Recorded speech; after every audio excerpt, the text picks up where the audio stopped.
మకర సంక్రాంతి రోజు మనమందరము విన్నదేమంటే ఉత్తరాయణము, పర్వకాలము, స్నాన జప తర్పణాదులు చాలా బాగా చేస్తారు. మన భారతావనిలో అయ్యప్ప స్వామి గారి క్షేత్రమైనటువంటి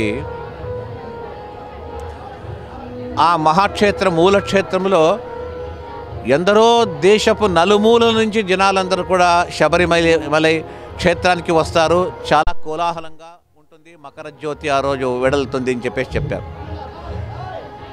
అయితే నాకు అనిపిస్తుంది ఈరోజు ఇక్కడ తూర్పుగోదావరిలో వెలిసినటువంటి ఆలమూరు గ్రామంలో వెలిసినటువంటి ఇక్కడ అయ్యప్ప స్వామి క్షేత్రం చూస్తున్నట్టయితే ఇది శబరిమలైకి అభినవ శబరిమలై మళ్ళీ ఇంకో శబరిమలై దిగి వచ్చిందా అనేటట్టుగా అత్యద్భుతంగా ఇక్కడ కార్యక్రమము సాంస్కృతిక, ధార్మిక, ఆధ్యాత్మిక కార్యక్రమాల మధ్య ఈ మకర సంక్రాంతి రోజు అయ్యప్ప స్వామి ఉత్సవాలు అంటే నిజంగా నాకు అనిపిస్తుంది ఒకే ఒక మండలం నుంచి ఇంత వేల సంఖ్యలో వచ్చారు అన్నట్టయితే ఎంత గొప్ప క్షేత్రము, ఎంతమంది ఈ క్షేత్రానికి వస్తున్నారు, వారి యొక్క మనోభావన ఏ విధంగా ఉంది చూడండి.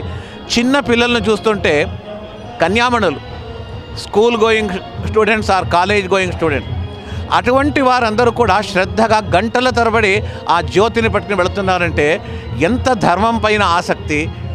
అలాంటి ఆసక్తి కలిగినటువంటి పిల్లలు ఒక్క గ్రామంలోనే ఇంతమంది ఉన్నారు అన్నట్టయితే ఇక శబరిమలై కాక ఇదే శబరిమలై అయిపోయింది. అంత అద్భుతమైనటువంటి క్షేత్రం అయిపోయింది. అయితే ఏదైనా ఒక క్షేత్రము, ఒక కార్యము క్షేత్రము అభివృద్ధి కావాలన్నా, కార్యక్రమము బాగా జరగాలన్నా కూడా యోజకస్తత్ర దుర్లభ అంటారు. డబ్బు ఉంటే సరిపోదు, పని చేసేవాళ్ళు ఉంటే సరిపోదు, యోజకుడు కావాలి. దాన్ని ఆర్గనైజర్ అంటారు. ఆ యోజకుడు దొరికేదే దుర్లభం అంటారు. యోజకస్తత్ర దుర్లభ. ఒక మంచి యోజకుని చేతిలో పడితే చిన్న గ్రామమైనా మహాక్షేత్రం అయిపోతుంది, చిన్న దేవస్థానమైనా అది వైకుంఠ సదృశం అవుతుంది అనడానికి నిదర్శనము ఆలమూరు ఇక్కడ వెలిసినటువంటి అయ్యప్ప స్వామి క్షేత్రం. దానికి ముఖ్య కారకులు ఫౌండర్ అయినటువంటి మన ముకుందేశ్వర స్వామి గారి యొక్క విశేషమైన కృషి.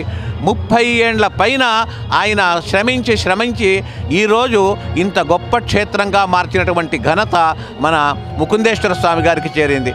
అంత అద్భుతంగా చేశారు. నీకు చూస్తుంటే కనుల పండగగా ఉంది. నిజంగా నాకు పిలిచాడు ఆయన, 10 సంవత్సరాల నుంచి పిలుస్తున్నారు. నాకు అనిపించింది ఎంత గొప్పగా, ఎంత శోభాయమానంగా ఈ కార్యక్రమం జరుగుతున్నది. నిజంగా వచ్చిన వాళ్ళే అదృష్టవంతులు అని చెప్పేసి అలాంటి గొప్ప కర్తృత్వ శక్తి కలిగిన ముకుందేశ్వర స్వామి గారు ఇంకా 10 కాలం ఉండి వారి కార్యక్రమాన్ని ఇంకా వైభవంగా జరపాలని చెప్పేసి నేను ఆ స్వామిని ప్రార్థిస్తూ ఉత్తరాయణ పర్వకాలం మకర మాసం అంటాం. ఈ మకర జ్యోతి అంటే మకరం అనేది ఒక రాశి పేరు. సూర్యుడు ఒక్కొక్క రాశిలో సంచరిస్తూ క్రమంగా మకర రాశికి వస్తాడు. ఎప్పుడు మకర రాశికి వస్తాడో ఆ రోజు నుంచి ఉత్తరాయణం అని చెప్పేసి అర్థం. ఆ ఉత్తరాయణ పర్వకాలంలో ఒక జ్యోతి అంటే వెలుగు. ఏమి దీనికి సంకేతం అంటే ఉత్తరాయణము దేవతలకు పగలు, దక్షిణాయనం దేవతలకు రాత్రి గడిచిపోయింది. ఇక జ్యోతి అంటే జ్యోతి స్వరూపుడు సూర్యనారాయణుడు. ఆ సూర్యుని కాంతి అంటే ఉదయమైంది. ఈ రోజు నుంచి ఉదయమైంది. దీనికి శుభ కార్యక్రమములకు మనం ఏదైనా మంచి పనులు చేయడానికి ఉదయము వెంటనే ఫలిస్తుందట ఉత్తరాయణం. విద్యాభ్యాసం, పిల్లలకు అక్షరాభ్యాసం చేయాలన్నా, ఉపనయనం చేయాలన్నా, ఒక ప్రతిష్టా కార్యక్రమం చేయాలన్నా ఉత్తరాయణమే పర్వకాలం. అలాంటి పర్వకాలానికి నాంది ఈరోజు. అందుకే మకర రాశిలో సూర్యుడు ప్రవేశించిన రోజు మకర జ్యోతి అంటే ఆ జ్యోతి స్వరూపుడైన భగవంతుడు అందరికీ కనిపించేటట్టుగా పైకి వెళ్ళి జగత్తునంతా కూడా జ్యోతిర్మయంగా మారుస్తాడు. అలాంటి ఉత్సవము ఈరోజు. ఇలాంటి ఉత్సవంలో నేను పాల్గొన్నాను. చాలా అదృష్టవంతునిగా నేను భావిస్తూ ఈ కార్యక్రమాన్ని చక్కగా నిర్వహించిన ముకుందేశ్వర స్వామి గారు, అతని అనుచరుడైనటువంటి మన సతీష్ గారు, ఇంకా ఎందరో చాలామంది ఒకరికాది గారు పేరుతో సహకరించిన అందరికీ కూడా నేను మనసా అభినందనలు, ఉత్తరాయణ పర్వకాల శుభాకాంక్షలను వాళ్లకు తెలుపుతూ ముఖ్యంగా ఈ కార్యక్రమానికి దాదాపు 1000 మంది మన దాస సాహిత్య ప్రాజెక్ట్ కళాకారులు వచ్చి శోభను తీసుకొచ్చారు.